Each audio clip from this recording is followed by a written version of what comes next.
Hey guys, Simpzy here. Welcome to my Total War Attila review. The game has been out for a week now and I have sunk 42 hours into it playing the Western Roman Empire, the Danes, the Huns, which you can go check out on my channel, their Let's Plays, and I have been playing as the Saxons in my own time.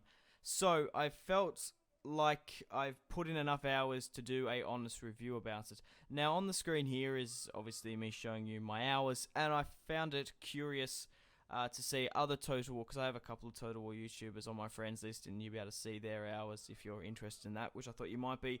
I honestly thought I'd be one of the highest playtimes on my friends list, but it's actually Legend of Total War there. He has 84 hours in this game. He has absolutely teared it up, which is really awesome to see. Lionheart there has 28 hours, and Sapphire Phoenix has 14. But if we went through all the Total War YouTubers on the friends list, we'll be here all day. So what we're going to do is we're going to split up this Total War Attila review into two parts: the positives and the negatives. We're going to start with the positives because I think there is way more positives in this review than negatives. So guys, let's get straight and right into it. So first thing you notice when loading up Total War Attila is the visuals. The graphics look great. They have been vastly improved.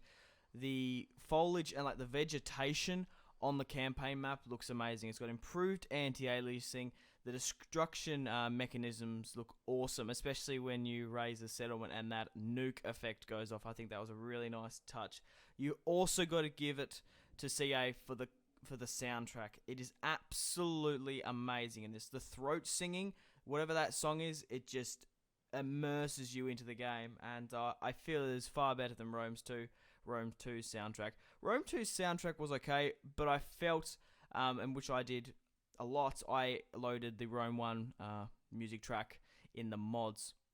So guys, the next point is one of my most favourite features, probably the most important feature that they brought back in Total War Attila. They've listened to the community and they've brought back the family tree.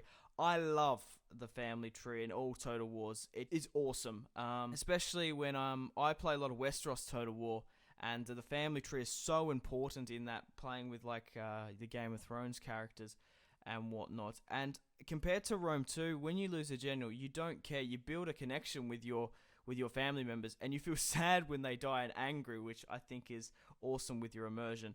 Also, they've completely revamped it as well. You can choose your heir, you can adopt, assassinate. There's a lot of political new systems as well with the governors and officers.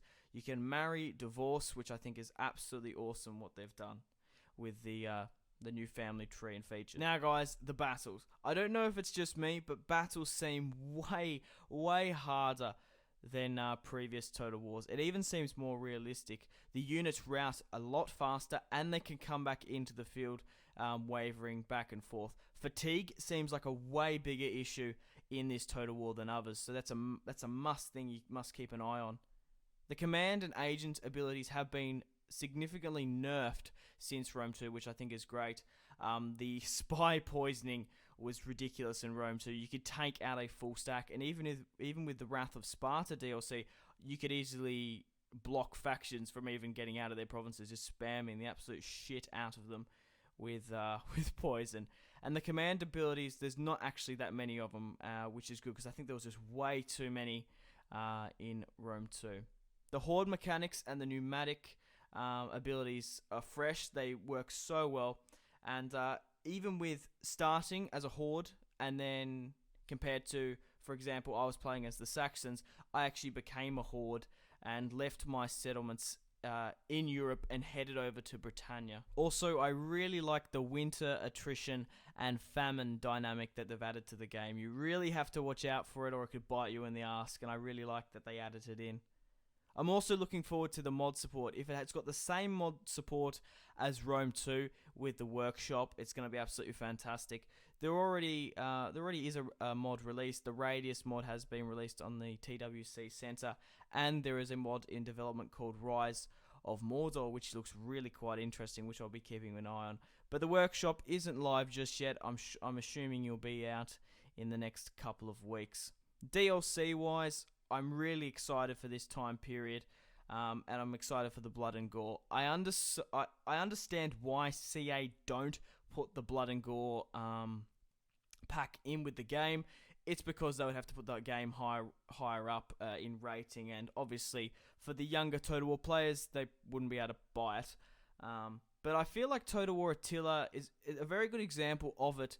Is Empire to Napoleon Total War. It's got a lot of great visual features, and it's a really solid game. Okay, guys, that was the positives. Now let's go on to the negative list, shall we? Now, first things first, the Viking Forefathers Culture Pack. I am not a fan of Day 1 DLC. If it's in the game and they've taken it out to make it DLC, I don't think they should do that. I understand that's why they do that, because they make the majority of their money from DLC and whatnot. I'm just personally not a fan of it. Let me know in the comment section down below your thoughts on Day 1 DLC in general.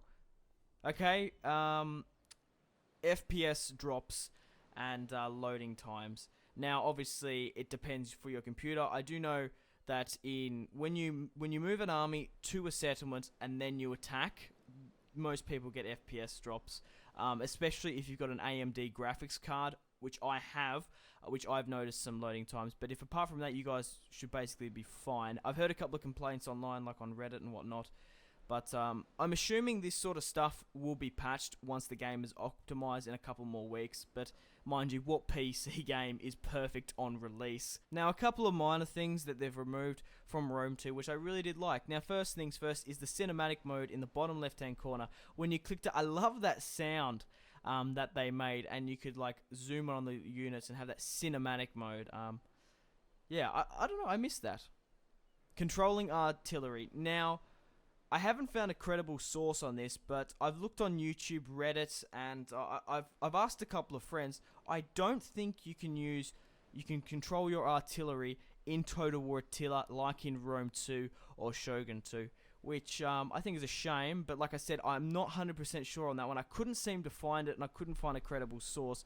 But let me know in the comments. I usually love that with the Gatling guns in Shogun 2 and the catapults in Rome 2 with the ships. Now, in your settings, in your graphic options, I don't understand why they changed it from low, medium, and high to max performance or max quality.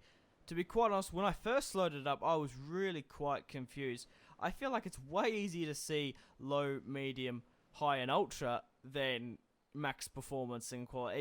It really did confuse me. I don't understand why they put that in. So guys, this is the end of the Total War Attila review. I'm sure I've left out loads of points for both sides, so let me know in the comment section down below the points I've missed out. Also, let me know in the comment section down below constructive criticism for this review. How am I going to better myself as a YouTuber if I don't take on constructive feedback and get your guys' thoughts and opinions and on the topic of Total War Attila.